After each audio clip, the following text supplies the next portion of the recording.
Vocês estão conseguindo ver minha tela?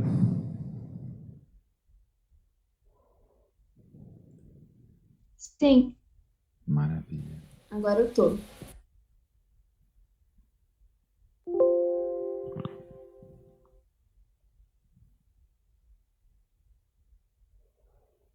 Hum. Vocês chegaram a ter já alguma aula dessa disciplina, né? Só uma. Eu vou começar aqui a partir da segunda aula, mas qualquer coisa a gente volta para responder questionamentos, né, de vocês. Todo curso de bioquímica a gente começa falando da água.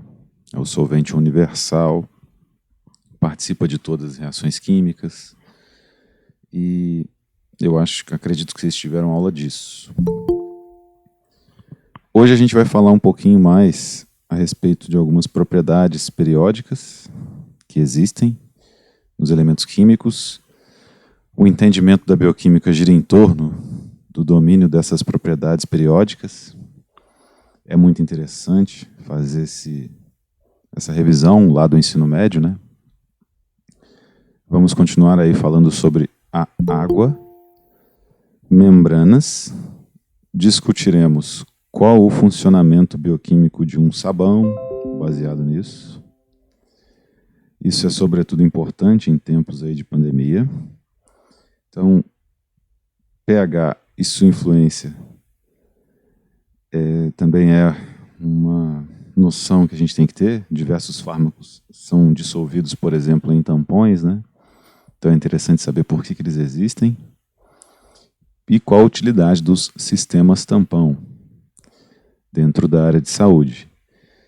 Vamos dizer assim, a bioquímica para a enfermagem, quando ela é ministrada para a enfermagem, para a fisioterapia, ela não se focará nas questões químicas. Por exemplo, a equação de Henderson-Hassenbalch para calcular o pH de uma solução de um ácido fraco, por exemplo, de acordo com o pKa dele. Não é o intuito aqui para vocês. Claro que quem se interessar mais pelo assunto pode acessar esse conhecimento nos livros textos. Mas o ideal é passar para vocês uma espécie de raciocínio clínico a respeito da bioquímica. O que nós queremos dos estudantes de enfermagem é que eles sejam capazes de ter uma visão bem mais abrangente a respeito daquele problema de saúde do nosso paciente. E se você tiver uma visão além do alcance, isso te auxilia demais no dia a dia.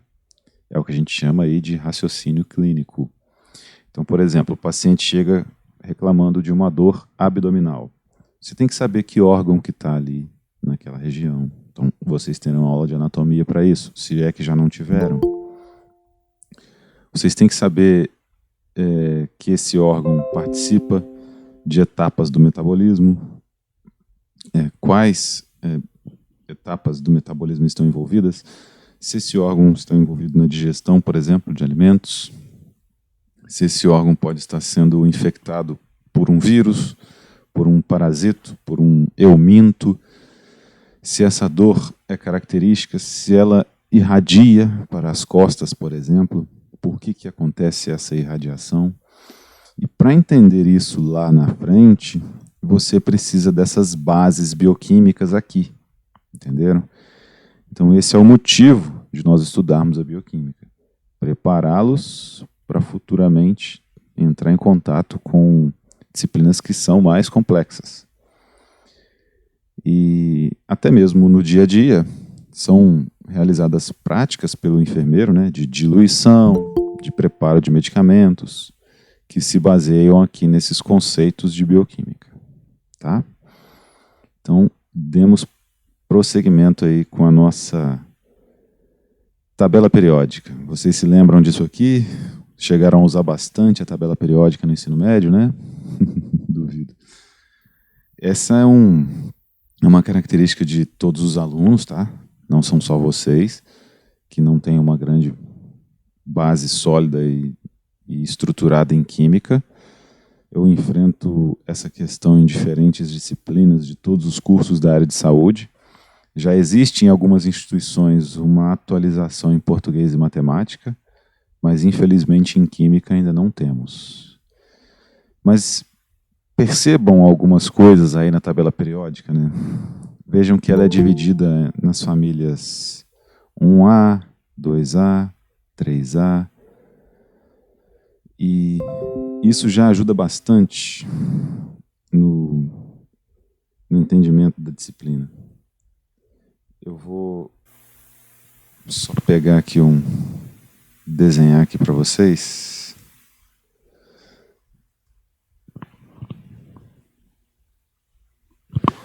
E mostrar para vocês como é que se comportam aqui essas famílias, né?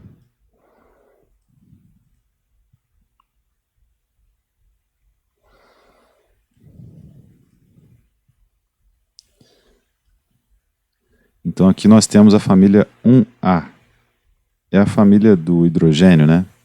Esse aqui seria o hidrogênio. Eu peguei uma tabela meio esquisita aí. Essa aqui é a família 2A. E por que que isso existe, né? Por que que essa denominação 1A e 2A existe? Isso existe porque os elétrons se distribuem em camadas, como uma cebola, por exemplo. E na última camada desses átomos, que é o que a gente chama de camada de valência, eles têm quantidades diferentes de elétrons. Todos os elementos da família 1A, hidrogênio, lítio, sódio, potássio, têm um elétron na camada de valência. É por isso que eles estão na coluna 1A. Todos os elementos da família 2A têm 2 elétrons na camada de valência. Por isso que eles estão aí, na coluna 2A. Aqui 3, 4, 5, 6, 7. E os gases nobres, que tem 8. Os gases nobres são chamados de nobres por quê? Alguém se lembra aí dessa questão no ensino médio? Esse é o hélio. Eles são chamados gases nobres porque eles não reagem com ninguém, né? Assim como os nobres não se misturam. E eles têm 8 elétrons na camada de valência. Então, atingir o octeto, como dizemos na química, é o objetivo de todos os elementos que reagem aqui. Porque quando se atinge o octeto, atinge-se uma certa estabilidade. Então, o sódio se junta com o cloro para formar o seu sal de cozinha, o NaCl, justamente porque o sódio tem um elétron na camada de valência. Para ele atingir o octeto, é mais fácil ele perder esse elétron e continuar com os 8 elétrons da última camada dele, em vez de ganhar 7 elétrons. E para o cloro, é muito mais fácil ele adquirir um elétron de alguém, em vez de ele perder esses 7 elétrons. Imaginem que esses elétrons ficam orbitando ali em volta do núcleo. Para perder esses elétrons, é preciso que o átomo receba energia. E a energia que esse átomo de cloro vai precisar para perder esses 7 elétrons é imensa. Isso não acontece na natureza. Só que a formação do cloreto de sódio acontece. Você usa o cloreto de sódio todo dia, justamente porque um pertence à família 1A, o outro pertence à família 7A, cloreto de sódio, né? E assim, diversos outros elementos que você pode encontrar aí na tabela periódica. Tá?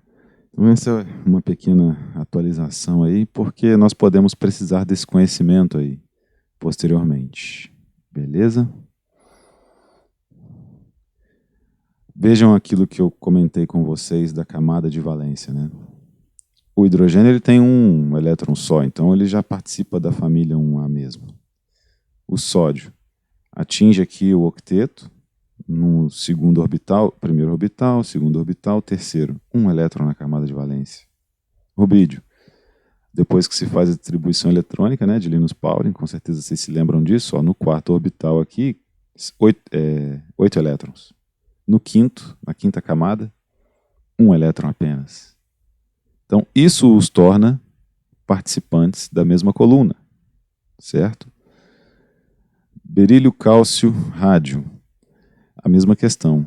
É feita a distribuição eletrônica, percebe que entre as camadas, na última camada, que é o que a gente chama de camada de valência, 2 elétrons sobrando.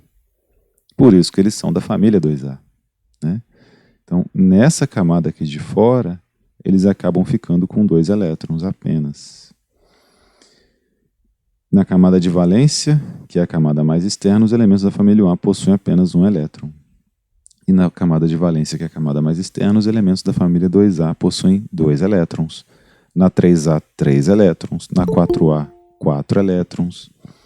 Vocês já se perguntaram por que o carbono faz 4 ligações? É por conta disso. Ele possui 4 elétrons na camada de valência. Então ele compartilha esses elétrons aí com suas ligações químicas para se ligar a outros componentes e faz, por conta disso, 4 ligações. Entenderam? Então, a gente tem que começar a interiorizar aí esse tipo de conhecimento químico, porque isso facilita a nossa vida na bioquímica. O hidrogênio, ele é formado apenas por um próton e um elétron.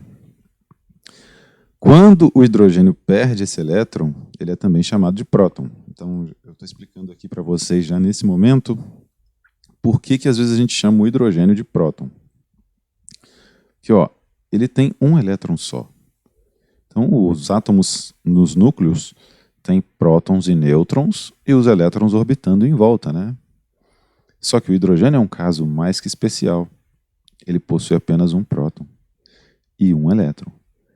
Invariavelmente, esse hidrogênio perde esse elétron para alguém, porque ele não atinge o octeto, né? Não atinge os 8 elétrons. Mas tendo esse próton aqui, ele também fica estável. Tá? E é por isso que o hidrogênio também é chamado de próton. Ele tem um próton. Quando a molécula perde um hidrogênio, podemos dizer então que ela foi desprotonada, certo? Esse tipo de conceito químico existe. Isso você só precisa aceitar que é assim e lembrar que desprotonar é perder um hidrogênio. Só que perdeu o próton do hidrogênio e deixou o elétron dele lá, por exemplo. Os hidrogênios são bons grupos abandonadores, tá? Por ser mais eletronegativo que o hidrogênio, o oxigênio atrai para si os elétrons que participam da ligação. Eu vou mostrar para vocês essa questão da eletronegatividade agora. Eletronegatividade também é uma propriedade periódica. Né? O elemento mais eletronegativo é o flúor. Então veja como a tabela periódica nos ajuda bastante. Então todo mundo, quanto mais perto do flúor, mais eletronegativo é. O que é ser eletronegativo? É puxar para si os elétrons. Então se a gente for colocar, por exemplo, o raio atômico do flúor, é bem pequenininho. O raio atômico do sódio é bem maior, porque eles estão bem distantes. Sabe aquela pessoa que está azarada? De vez em quando ela acorda com o pé esquerdo. Ela está meio com uma energia negativa, né? E atrai todos os problemas para ela. Assim são os elementos eletronegativos. Eles puxam para si, para perto de si, todos os elétrons. Agora, pensa aqui comigo. Ó. Esse aqui é o eletronzinho do hidrogênio. Se ele está ligado num flúor, por exemplo, vamos ver, vamos citar aqui o ácido fluorídrico, né? HF. Eu dissolvo isso em água, isso vai virar H+, mais F-. Por quê? Esse elétron aqui, que está em azul, vai ficar coladinho no flúor. O flúor é muito eletronegativo em relação ao hidrogênio. É o mais eletronegativo da tabela periódica. E o próton vai ficar lá. A gente simboliza isso como um H+, porque existirá apenas esse próton aqui lá na solução. E o flúor vai ficar com os 8 elétrons na camada de valência, porque o flúor é da família 7A, adquirindo mais um elétron, ele atinge o octeto, fica com uma carga negativa e fica estável, dissolvido em água, tranquilamente, né? Então, essas propriedades são interessantes para que a gente comece a entender por que a água também é levemente ionizada. Do lado do flúor, lá na tabela periódica, está o oxigênio, né? O oxigênio, ele está do ladinho do flúor, então ele é mais eletronegativo que o hidrogênio. O oxigênio atrai para si os elétrons que participam da ligação. Então, aqui na água, essa é a representação da água, né? H2O. Eu tenho um próton aqui dentro do hidrogênio, do átomo de hidrogênio, e na bioquímica é preciso ter essa visão além do alcance. Vocês estão enxergando aqui a letra H, né? Mas enxerguem aqui um próton, aqui dentro, e um elétron. Deixa eu ver se eu consigo usar essa ferramenta aqui.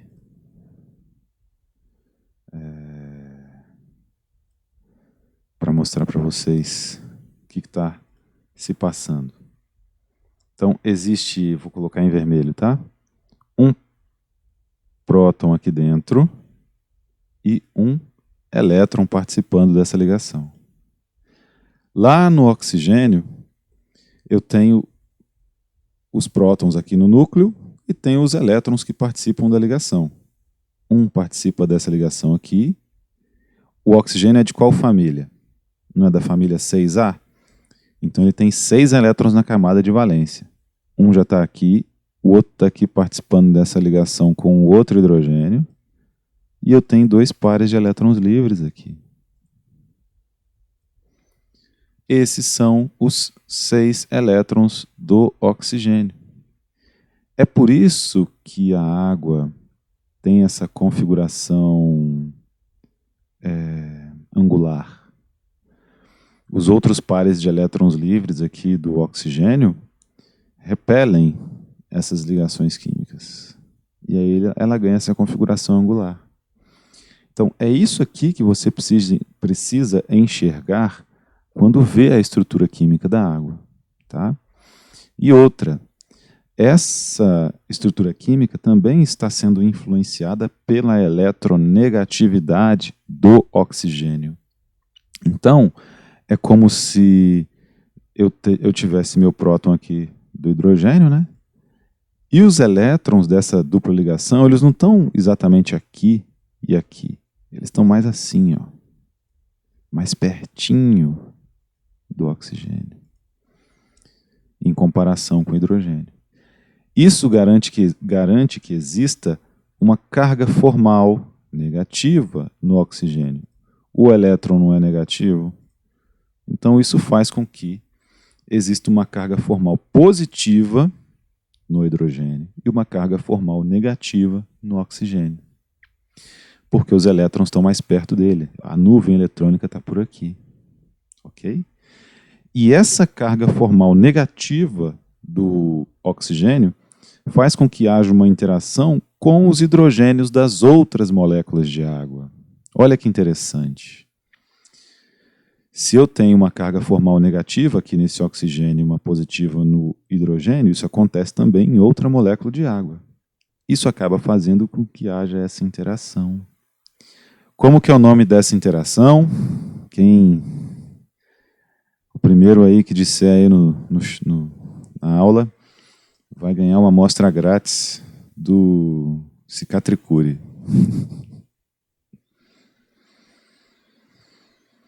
Bora, ninguém tenta? Tá todo mundo dormindo ainda? Vocês estão me ouvindo? Está sim. Estamos te ouvindo, professor. Lembram dessa interação? Não. Não me lembro. Química é um negócio que Não mantém na minha memória, não. Sério? Quando Seríssimo. o trem passa numa ponte, o que ele faz? Ah, não sei. Não tenho ideia. Fom. Não é?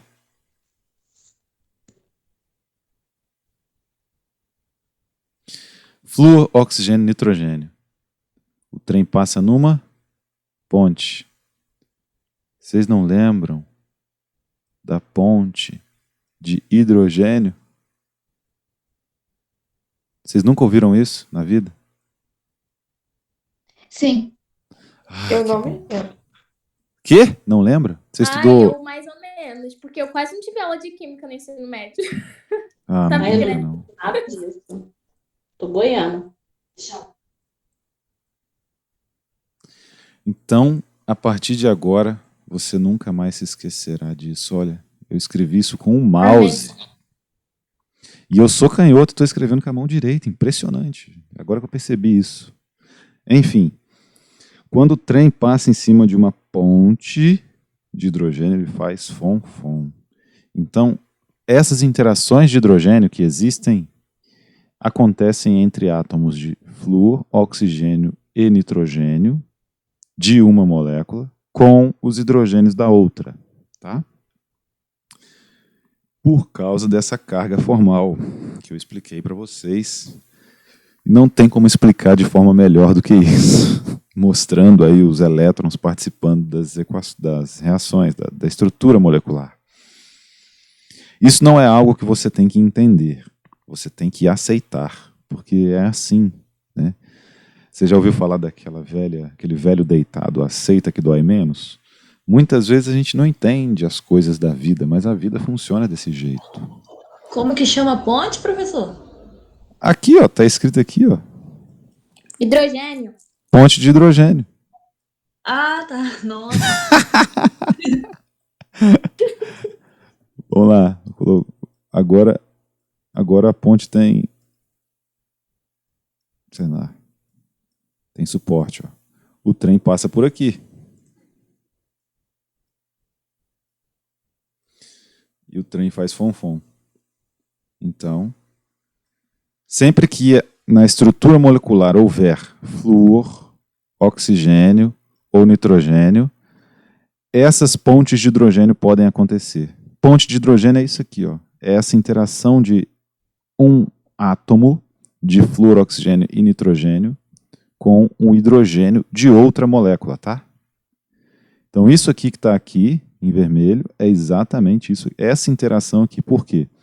Porque existe uma carga formal, que a gente chama de carga formal, negativa no oxigênio, por ele ser mais eletronegativo, como eu expliquei aqui, e uma carga formal positiva no hidrogênio, por ele ser menos eletronegativo. Negativo com positivo, atrai, é repulsão ou atração? Repulsão, né? Não, atração. Atração, Não sei. né? Ai, meu Deus do céu. Engano. Foi engano. É só uma palavra. Pô, vocês nunca brincaram com o ímã? Não vou nem comentar sobre essa matéria pra passar vergonha. Meu Deus, comente. Ó, tô me esforçando ainda aqui, ó. Tô respondendo. Mesmo sabendo. Ó, positivo com positivo. Se você pega um ímã, encosta os lados positivo com positivo, o que acontece? Retrai? Repulsão. Repulsão. Uhum. Repulsão. Se você tá brincando com um carrinho, você pega o controle remoto da sua TV. Se você coloca ambos do lado positivo, funciona? Não. Você tem que colocar uma pilha de cada lado, né? E aí a corrente é capaz de passar. No ímã, a atração existe entre polos. Vocês nunca ouviram falar que os opostos se atraem? Com certeza. Então, poxa! Mas a pergunta que você acabou de fazer, professor, não era que positivo com positivo, o que acontece? Hã? Então, Você perguntou se positivo com positivo se atrai ou se repelem, não foi? Aham. Atrai ou Eu falei que repele? se repelem. Eles Repele. se atraem, não, eles se Mas repelem. alguém tinha falado atrai aí primeiro, aí eu fiquei louco. Ai, que bom que eu não errei, pô. É uma velha máxima dos relacionamentos aí. Os opostos se atraem. Aqui é a mesma coisa. Pense que o oxigênio, com essa carga formal negativa, está aqui sozinho, triste, carente. Aí chega o hidrogênio com uma carga formal positiva. Eu vou resolver toda essa negatividade que está aí com você, oxigênio. Eles são opostos, ó, sinais opostos. Então eles se atraem. Você pode levar essa pequena regra química que você não aprendeu no ensino médio, aprendeu na aula agora, para o resto da vida. Na química sempre será assim. O segredo da química é encontrar quem está com essa carga formal negativa e quem está com a carga formal positiva. E eles se atraem. É igual na vida. Entenderam? Então vejam o que eu escrevi aqui para vocês. Ó. Pode ser, por ser mais eletronegativo que o hidrogênio, o oxigênio atrai para si os elétrons que participam da ligação. Consequentemente, os elétrons compartilhados estão mais frequentemente nas vizinhanças do átomo de oxigênio. É por isso que ele adquire essa carga formal. Elétrons são negativos e eles ficam mais perto do oxigênio, porque o oxigênio é mais eletronegativo. O resultado disso é a formação dos dipolos elétricos positivo e negativos, representados pela letra delta. Ok? Professor, Oi. tem uma coisa que fala assim, tipo, quando perde, vira ânion, sei lá, quando ganha, vira... Isso. Por Como é que quê? é? Por quê? Por que vira um ânion?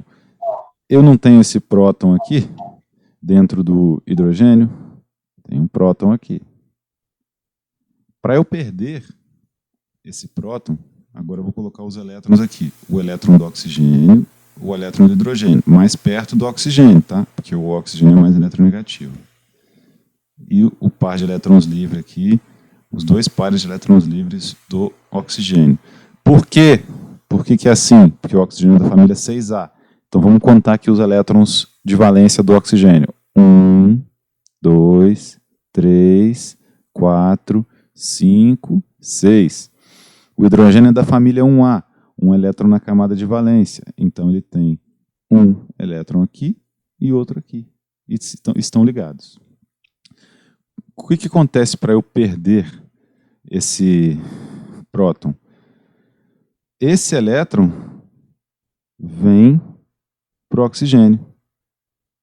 Aí isso aqui se torna o quê? Um próton, que é o hidrogênio, que a gente vai chamar de H+, porque ele não perdeu um elétron. Se ele perdeu um elétron, ele ficou positivo. Né? Então, quando perde, fica positivo, e quando ganha, fica negativo. Quando ganha, fica negativo. E o que vai sobrar aqui é um OH menos. Por quê? Esse OH terá 1, 2, esses elétrons que estão participando aqui da... Nossa! O que eu fiz? Rapaz, tem uma ferramenta de zoom nesse negócio. Mas enfim, esses elétrons que estão participando aqui da ligação, olha quantos elétrons o oxigênio passará a ter. Né? Isso aqui quebrou então. Então eu vou ter um H aqui, que é só esse próton, né? Ele vai se tornar um H+, porque ele não tem um elétron. E o OH se tornará um OH-, porque ele está com um elétron a mais. Então esse OH, ele está ligando com esse hidrogênio de cá ainda, né? Aí eu vou fazer o par de elétrons livre dele. E ele ainda vai estar com outro par aqui. Então olha quantos elétrons ele tem. 1, 2, 3, 4, 5, 6, 7. 8 compartilhando com essa ligação aqui. Né? Então tem 2 elétrons aqui com esse hidrogênio. Vou colocar esses elétrons aqui embaixo. 1, 2, 3, 4, 5, 6, 7, 8. 1, 2, 3, 4, 5, 6, 7, 8. Só que ele não tem mais esse próton para estabilizar um desses elétrons. Então ele fica com a carga formal negativa. Isso é um ânion e isso é um cátion. Quem fica positivo é o cátion, quem é negativo é o ânion. Essa é a base de toda a química, desde o início, né, da química até, se você for fazer um doutorado em química, é assim que funciona. Essa regra nunca muda, tá? Então é por isso que existe o positivo e o negativo.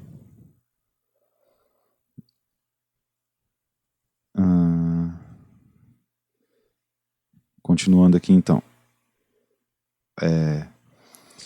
Compostos anfipáticos em soluções aquosas. Vocês já ouviram falar de simpatia e antipatia, né? Você conhece alguém que é simpático? Com certeza. Alguém que é antipático? Também conhece. Anfipatia é uma característica dos anfíbios. Estou zoando. Anfíbio não vive na água e na terra, né? Vive em dois lugares ao mesmo tempo.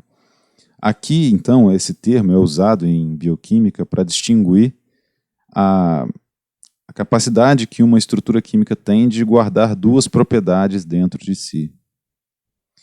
É a característica atribuída a compostos que apresentam uma extremidade polar e outra apolar, também chamada de anfifílicos. Então, lembram que no oxigênio tem pares de elétrons livres? 2 pares de elétrons livres. E aqui também, ó.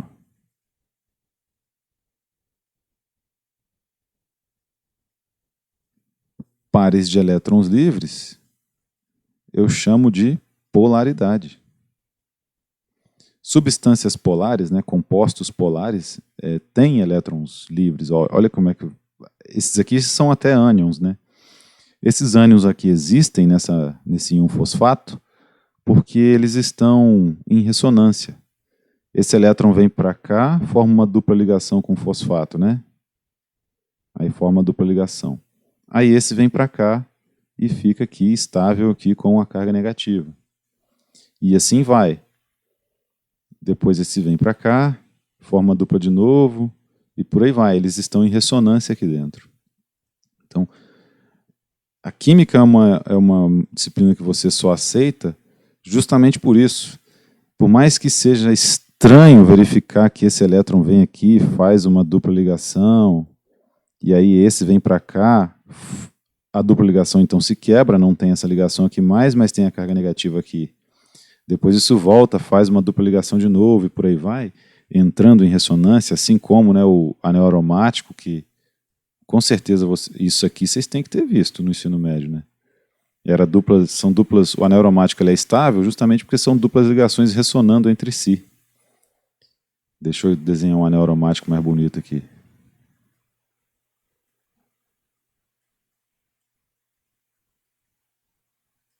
Essas duplas ligações, essa aqui vem para cá, depois essa vem para cá, depois essa vem para cá. Aí ele fica se alternando estruturalmente assim. Por isso que essa estrutura é estável, né? Enfim, aceita, porque o fosfato já existe. Você vai pegar fosfato para adubar a horta da sua casa, você vai... E o colesterol já existe e ele já é assim mesmo, tá? Então, eles têm características polares e apolares. Estruturas carbônicas grandes, né, formadas por carbono e hidrogênio, são apolares. Isso aqui é como se fosse uma gordura. O colesterol não é gordura, né? Isso aqui também é uma gordura. Aquela gordura lá do porco que você tem na carne de lata que você fez aí na sua casa, ela é assim. Um hidrocarboneto de cadeia longa. O petróleo é isso aqui. A gasolina é isso aqui. O diesel, né? Por que que o Tínea lá limpa a tinta? A tinta é uma espécie de gordura. Por isso que você passa ela na parede, ela é até impermeável, né? Não interage com a água. Água e óleo se misturam? Não. Só que essas moléculas, por mais que elas tenham essa porção gordurosa, elas têm um pedaço polar. E isso é bom, é ótimo. Por quê? Porque isso faz com que elas adquiram algumas características bioquímicas muito interessantes. Eu suponho, que vocês, na disciplina de biologia lá do ensino médio, viram o que é uma membrana. Uma membrana de uma célula, não? Então, imagina que existe uma célula aqui, ó. Uma célula bacteriana, um cocos. Né? O que reveste esse cocos? É uma membrana igualzinha a essa aqui, ó. E isso aqui que vocês estão vendo aqui, que é a membrana da célula, é isso aqui, ó. É uma gordura com uma característica polar voltada para o lado de fora, que é isso aqui, nessa representação de membrana, tá? E uma cauda, que é a parte apolar voltada para o interior da membrana, que são essas coisinhas aqui, ó. Tá? Então a parte apolar fica para o lado de dentro e a parte polar fica voltada para o lado de fora. Agora, como é que você vai guardar que isso aqui é assim? A simples existência dessas propriedades químicas, bioquímicas, fez com que fosse possível que surgisse vida no planeta. Porque sem essa dupla capacidade anfifílica, polar e apolar na mesma estrutura, nunca poderia ser formada uma membrana. Então nunca existiria bactéria nenhuma, célula nenhuma, ser vivo nenhum, não fosse essa característica desses compostos. Então, polar dissolve polar, apolar dissolve apolar. As caudas apolares ficam voltadas aqui para o centro da membrana e a porção polar fica voltada para as extremidades. Então, nessa extremidade aqui, vamos dizer que essa bactéria está na água. Veja. Então tem água aqui para tudo enquanto é lado e a membrana dessa bactéria entrando em contato com a água. Então essa bactéria está lá no mar. Né? Essa membrana aqui que recobre essa bactéria é isso aqui, formada disso aqui e formada disso aqui também. Desse jeito. Isso aqui é isso aqui e essa membrana é essa membrana aqui que está revestindo essa bactéria. Tá? Então, água aqui do lado de fora e ela tem água aqui do lado de dentro. Então, a porção polar, que é que dissolve a água, que interage com a água, são essas porções aqui que tem íons, que tem oxigênio. Lembra que eu falei que o trem, quando passa na ponte de hidrogênio, faz fom-fom? Então, esse oxigênio que está aqui, nesses fosfatos, interage com esse hidrogênio que está aqui. Os fosfatos não estão negativos e os hidrogênios não têm uma carga formal positiva, então eles são amigos, interagem entre si. E tem água no espaço interno da membrana também, porque todo espaço interno de membrana tem que ter água para que ocorram as reações bioquímicas internas das células. Né? E é isso aí, meus amigos, ó, não tem como melhorar essa explicação, não. Se você não entendeu, vai ter que ir para os livros texto para complementar isso aqui. Ou então voltar lá para o ensino médio, para um livro do ensino médio, tá? Mas aceita que é assim, lembra que é assim, porque a vida já existe. Nós já estamos conversando e foi assim que aconteceu, tá? Então vamos lá. Mais uma vez, esse exemplo para vocês, ó. A porção polar e a cauda apolar. E essas moléculas aqui são moléculas de água. Entendeu? Então isso aqui está mergulhado na água. O que acontece quando eu ponho um desse igualzinho a esse do lado? Eles ficam juntos, ó. Você já reparou quando você vai fazer um macarrão e aí você joga o óleo em cima da água, ele vira uma bolha só única? Eles estão interagindo entre si, formando uma estrutura só. De repente, com muitos desses, um do lado do outro, formam isso aqui, ó. Porque a porção apolar vai interagir, vai se misturar aqui nesse meio, e a porção apolar vai ficar aqui do lado de fora interagindo com a água. foi essa característica que deu origem às células aí no planeta. Porque isso aqui permitiu que surgisse um negócio chamado membrana. E o sabão? Você lava as suas mãos todos os dias. Agora, eu vou te passar a malandragem para você aprender isso aqui e nunca mais se esquecer. Sempre que você estiver lavando suas mãos, lembra desse slide. Acabou. Então aqui eu tenho a água corrente. A água que está saindo lá da sua torneira. Aqui eu tenho o sabão. O sabão também é uma estrutura anfifílica, assim como aquelas que constituem as membranas. Tem uma cabeça polar, em amarelo, né? Todas as partes polares, percebam que eu pus em amarelo. E a cauda apolar, que eu pus aqui nessa cor aqui. O sabão, na sua cauda apolar, se liga à cauda apolar das gorduras que estão lá na sua mão depois que você mexeu com torresmo, sei lá. E essa porção polar vai se ligar à água. Eu não disse para vocês que o oxigênio interage com o hidrogênio. Aqui existe carga formal negativa e aqui carga formal positiva. É assim que a sua mão fica limpa. Por quê? Quando essa parte aqui se gruda na gordura, essa aqui se gruda na água, a água é corrente, leva tudo embora. É assim que você se protege também dos vírus. Ó. Aqui eu pus o coronavírus. O vírus também tem uma capa apolar revestindo o seu capsídeo viral. Então o sabão vai ter afinidade por essa capa apolar e vice-versa, né? Então ele vai se grudar aqui nas caudas apolares do sabão, junto com as gorduras que estão lá na tua mão. E você vê que quando você passa um álcool em gel e esfrega a mão rapidinho, não dá aquelas casquinhas pretas. Aquilo ali é gordura. Tá? Então, quando você lava a sua mão, é isso que acontece. A gordura gruda na cauda apolar do sabão e a parte polar do sabão é arrastada pela água, porque interage com a água. Então, essas são as moléculas presentes em todos os sabões do planeta Terra. Elas têm características anfifílicas também. Beleza? A água pura é levemente ionizada. Eu mostrei para vocês essa questão de carga formal. Mostrei para vocês essa reação aqui já. Ó.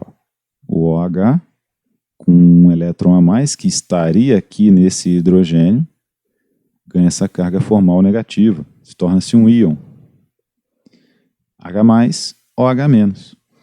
Então, na água, normalmente, existe essa leve ionização. Então, vamos olhar agora para esse exemplo aqui do lado. Ó.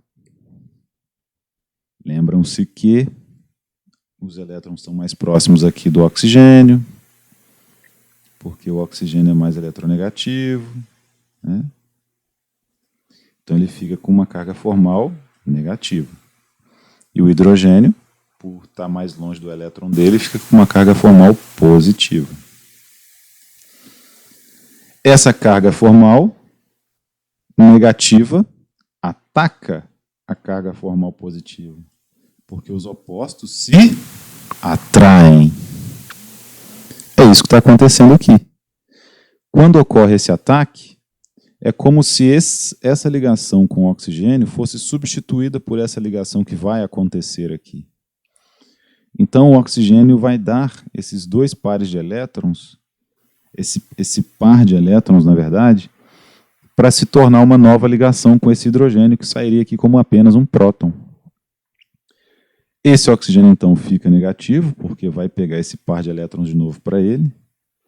E esse oxigênio aqui fica positivo, porque vai ceder esse par de elétrons para esse próton que acabou de chegar. Você não vai aprender isso agora. Você tem que ver isso 10 vezes. Você tem que escrever isso aqui um monte de vezes. Você tem que escrever os elétrons que estão participando aqui da reação. Tá? Para poder aprender isso. Ninguém aprende isso de cara. Na verdade, já era para ter aprendido no ensino médio. Mas eu estou explicando para você como é que é, justamente para você voltar nesse vídeo depois e aprender esse trem. É assim que funciona. Tá? As moléculas, então, têm essa leve tendência à ionização, é por isso que existe, né, a gente fala que o pH da água é neutro. Prótons livres não existem em solução, então ele não fica lá flutuando como apenas um próton lá no meio da água. Ele, na verdade, é capturado por uma outra molécula de água e se torna nessa estrutura química aqui. A gente chama isso de íons hidrônio. E essa hidratação de prótons é instantânea. Assim que ele sai daqui, ele já se torna um hidrônio. Só estou mostrando para você que isso existe. Beleza. Na água pura, o equilíbrio entre íons faz com que o valor de pH seja exatamente 7. Então, na água pura, o pH é 7. Nossa. Né? Então, simplesmente aceita, porque já existe um pH 7. Você já sabe que o pH neutro é esse. Você tem que saber que o seu estômago, o pH é 2. E em partes do seu intestino, o teu pH é 13. Isso altera a sua digestão. Quando você está com muita acidez estomacal, você toma um antiácido, não é? É justamente para aumentar esse pH. E esse pH está relacionado com a quantidade de H+, dissolvido ali de prótons. Quanto mais prótons, mais ácido. Isso aqui funciona de acordo com uma escala logarítmica. O valor do pH é o log disso aqui. Então o pH 2 ele tem 10 a menos 2 H+ dissolvido. O que é 10 a menos 2? É 0,01 mol. 0,01 mol é uma concentração maior que 10 a menos 12. 10 a menos 12 é 0,1, 2, 3, 4, 5, 6, 7, 8, 9, 10, 11, 12 mol. Esse número aqui, 0,01, não é maior que 0,00000000001? Então aqui, num pH 2, eu tenho uma concentração maior de íons H+. Tá? É por isso que o pH é ácido. Num pH 13, 12, por exemplo, se eu tenho 10 a menos 12 de H+, é porque eu tenho 10 a menos 2 de OH-. Se eu tenho 10 a menos 2 de OH-, eu tenho 0,01 mol de OH-. Então a concentração de OH- é muito maior que a de H+. Esse meu pH é básico. Aqui eu tenho um pH ácido e daqui para cá um pH básico. Não é verdade? Então, nos diferentes órgãos, valores de pH influenciam reações químicas e, principalmente, o transporte de fármacos através de membranas. Você precisa dessa noção para saber que fármacos ácidos, por exemplo, serão absorvidos no estômago e fármacos básicos absorvidos no intestino, porque o pH dos dois órgãos é diferente. Mostrei para vocês como é que funciona a escala de pH. Então, um meio ácido, ele tem vários íons hidrônio. E o meio básico, vários íons OH-. Tá? É assim que funciona. Aqui é o seu estômago e aqui é o seu intestino. As moléculas, ao estarem submetidas ao estômago, por exemplo, se comportarão de uma forma, por conta do pH ácido. Não, cara. Eu trabalho, assisto aula, eu vou para faculdade. Esqueceu de desligar o microfone aí. Mas enfim, as moléculas, de acordo com o meio em que elas estejam, elas se comportarão diferentes, né? Tanto no meio ácido quanto no meio básico. Como se comportam os ácidos em pH ácido estomacal? É isso que você precisa ter uma noção de como é que funciona. Como se comportam bases em pH básico intestinal? Como funcionam os antiácidos efervescentes? Você já tomou um antiácido? Você já parou para pensar como é que ele funciona? Então, ó, quem é bem ácido no seu corpo? Seu suco gástrico, o suco de limão também, refrigerante de cola, vinagre, vinho tinto, cerveja, café preto. Quem é neutro no seu corpo? Leite, saliva, o sangue é neutro, as suas lágrimas que vão cair quando você fizer a prova de bioquímica. Mentira, tô zoando. Água do mar, clara de Mentira ovo. nada, é verdade sim. É só estudar. A solução de bicarbonato de sódio já passa a ter um caráter básico. Limpadores à base de amônia, limpadores à base de alvejante, o omo que você usa para limpar suas roupas, tudo é básico. O pH básico ajuda a diluir as sujeiras, né? Então, são essas perguntas aqui que eu vou fazer para vocês na prova. E vocês são capazes de responder. Porque a resposta está aqui. Então, como se comportam os ácidos em pH estomacal? Olha aqui, eu desenhei tudo já. Isso aqui é igual aquela parte da água lá, lembra? Abri aqui, o oxigênio carga formal negativa, o hidrogênio carga formal positiva. Né?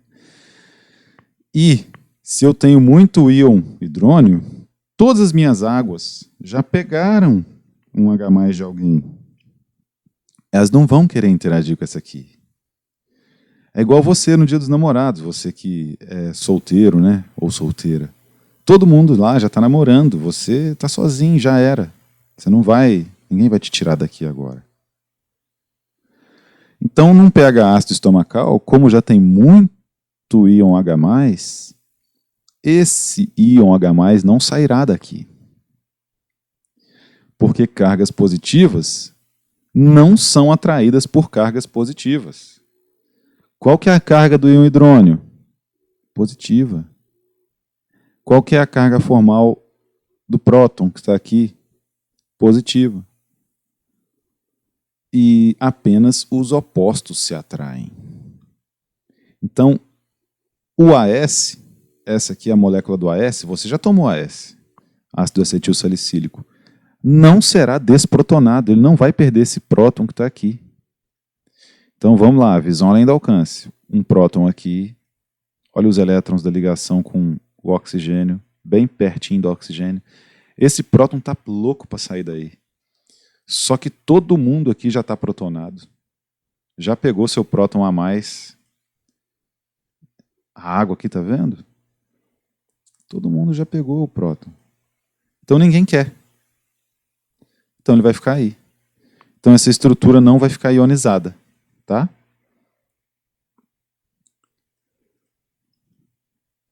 E no intestino? Olha lá o intestino. Como é que é um pH básico? É um monte de OH-. Né? E aqui eu tenho meu próton com carga formal positiva. Gente, positivo com negativo. O que acontece? Atração. Né?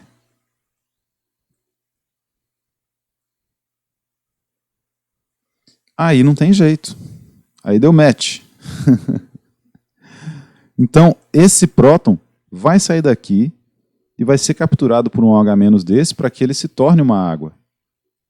E atinja quem? O octeto. Então aqui tem um par de elétrons livres aqui, que ele está doido para entregar para alguém para se estabilizar, para se tornar uma água. Então aqui ele tem esses dois oxigênios, esses dois elétrons já ligando com o hidrogênio, o par de elétrons dele e mais dois elétrons aqui, um par desemparelhado. Ele vai ceder esse par para esse próton, o hidrogênio então vai virar isso aqui, um hidrogênio, um elétron. Volte nessa aula, não tem jeito de aprender isso assim, só observando pela primeira vez.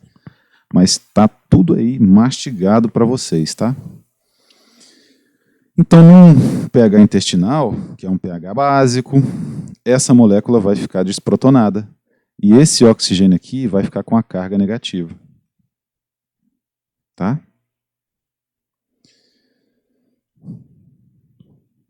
Olha lá. Olha o que eu coloquei aqui para vocês. Ó. Então, aquele monte de OH- lá do pH básico vai atacar, por estar com a carga negativa, vai atacar a carga formal positiva, que é o hidrogênio. O hidrogênio vai deixar, o próton que está aqui, vai deixar o elétron dele aqui e vai embora. Vai abandonar o ácido salicílico. E o ácido salicílico vai ficar assim agora, ó, carregado negativamente.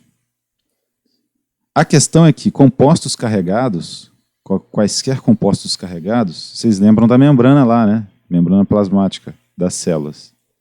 Compostos carregados não conseguem atravessar membranas. Então você está aprendendo isso em bioquímica agora, para quando chegar lá na farmacologia, você perceber que o ácido salicílico não é absorvido pelo intestino. Ele é absorvido pelo estômago. Porque quando ele está no estômago, ele não está desprotonado, ele não tem carga aqui. Então, na membrana do estômago, ele vai e atravessa. Na membrana intestinal, não. E vários fármacos acontecem assim. A bioquímica é para isso. Tá? Então, eu tenho que colocar esse objetivo lá na frente para vocês, para justificar o aprendizado de vocês aqui agora. Então, pode-se dizer que a perda do próton pelo ácido salicílico também ocorre em outros ácidos de forma semelhante.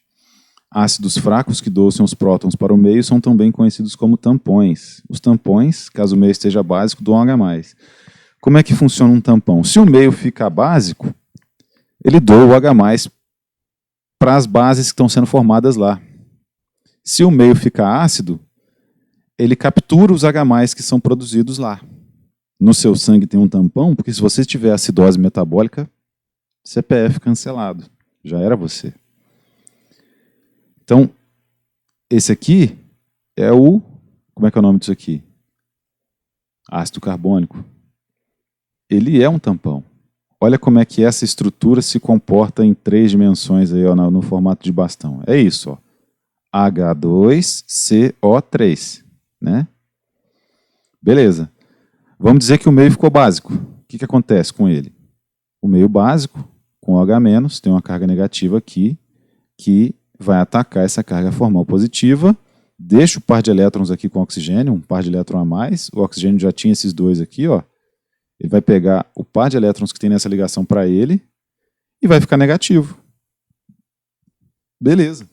Eu tenho agora a água e essa outra estrutura aqui que também não é básica, tanto quanto essa, porque esse elétron aqui está sendo estabilizado por ressonância. Então esse par de elétrons que está aqui vira uma dupla ligação, essa dupla vira um par de elétrons aqui nesse oxigênio. E isso vai acontecendo de forma transitória. É como se, na verdade, eu tivesse um carbono ligado a esses dois oxigênios aí, né? E essa outra ligação dupla fosse virtual aqui entre eles. Porque ela fica mudando de um lado para o outro o tempo todo, né? E aqui a hidroxila ali embaixo. Enfim, isso é um tampão. Então, se o meio começa a ficar básico, ele libera esse H+, e neutraliza aquela basicidade. Se o meio começa a ficar ácido, ele vai lá e captura os OH+. Aqui um tampão para preservar um meio da acidez. É o bicarbonato de sódio. Você já tomou bicarbonato de sódio para a sua acidez estomacal uma vez na vida. Só faltou aquele professor de química do ensino médio te contar isso, que é assim. Esse é o bicarbonato, tá vendo? Essa carga negativa do oxigênio vai atacar quem? Lembra como é que é um pH ácido? A água captura os prótons que estão em grande quantidade lá no meio. Ela ataca essa carga formal positiva, que é formada por esse hidrogênio, no íon hidrônio.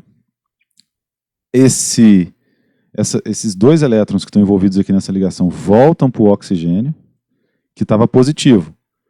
Mais 1, menos 1, 0. O oxigênio passa a não ter carga mais. E volta a ter o octeto dele tranquilamente. 1, 2, 3, 4, 5, 6 elétrons. Aqui ele estava com um par de elétrons a menos. Olha só. O oxigênio da água não tem 2 pares de elétrons livres? Aqui ele estava com um par de elétrons livres só. Então ele estava com a carga positiva. Tá? A partir do momento que o bicarbonato capturou um hidrogênio dele, essa estrutura aqui se tornou água novamente. Então eu neutralizei o ácido. Tá? Isso existe no seu sangue. Você acaba de entender o mecanismo de tamponamento sanguíneo essencial para a manutenção da vida. Tá vendo por que você está aprendendo isso na bioquímica? Porque isso é a sua vida. Isso é a vida do seu paciente. O pH sanguíneo deve permanecer em torno de 7,35 e 7,45. Essas duas substâncias aqui, você vai usar na enfermagem. Tá? Na área técnica. Vai chegar a hora de usar isso aqui. E quando chegar essa hora, você tem que entender como é que isso aqui funciona. Porque muitas vezes os outros profissionais de saúde não vão saber como é que é. Aí você vai esperar o paciente precisar de tamponar o sangue porque o pH dele está 7,45. Você vai usar o quê? O bicarbonato de sódio? Aí você acaba de matar ele. Vocês entenderam? Por que é necessário aprender esses conceitos? Porque nessa hora, você não vai poder perguntar para ninguém. Talvez você tenha que ver isso aqui no Google e usar para salvar a vida de uma pessoa. E é por isso que vocês têm que ter contato com essa disciplina agora. Vocês não vão sair daqui bioquímicos. Eu não espero que vocês saiam da disciplina bioquímicos prontos aí para fazer uma pós-graduação em bioquímica. Mas tendo contato com isso aqui, na próxima vez que vocês precisarem usar, vai ser mais fácil de entender. Seja pela acidez provocada pelo ácido lático acumulado nos músculos ou pela alcalinidade provocada pela digestão de aminoácidos, o tampão bicarbonato nos protege de alterações graves de pH plasmático. Você, quando come muita carne ou toma muita whey protein, você fica com um sangue básico, porque digere muitos aminoácidos. E quando você malha, começa a malhar, né? Você não sente aquelas dores musculares? Aquilo lá é ácido lático nos seus músculos. O tampão do sangue te protege de ambos. O diabetes não tratado produz acidose e ameaça a vida. Então o diabetes produz acidose metabólica. É o sangue tamponado que preserva a vida desse diabético. O plasma humano possui pH entre 7,34 e 7,45. Muitas de nossas enzimas estão acostumadas a funcionar nesse valor de pH. Uma pequena mudança no pH pode trazer mudanças cruciais no funcionamento de determinadas enzimas. Então o corpo vai falir completamente. A falta de insulina, no caso do diabético, tipo 1, ou a insensibilidade à insulina, no caso do diabetes tipo 2, né, pode provocar acidose metabólica, levando a sintomas como dor de cabeça, vômitos, diarreia, seguidos de estupor, convulsões e coma. Você tem que saber disso aqui, sabe por quê? Porque muitas vezes o paciente chega com enjoo, achando que sofreu uma intoxicação alimentar, e na verdade é a acidose metabólica que o está deixando assim. Então é por isso que você tem que saber o que é a acidose metabólica, que existe um tampão no sangue, que o diabetes pode provocar isso. Eu vou te mostrar como é que isso funciona, para você guardar isso pro resto da vida. Tratamento da acidose com bicarbonato. Por que a administração intravenosa de uma solução de bicarbonato aumenta o pH do plasma sanguíneo até a faixa de pH 7,4? Você pode explicar com suas próprias palavras utilizando as equações vistas anteriormente. A resposta disso aqui já está na aula, basta estudar. Tá? É o que eu preciso para essa semana, meus amigos. Espero que vocês tenham gostado aí da disciplina. Estou à disposição aí das perguntas de vocês, e vocês têm que ir embora também, né? Porque vão ter aula prática daqui a pouquinho.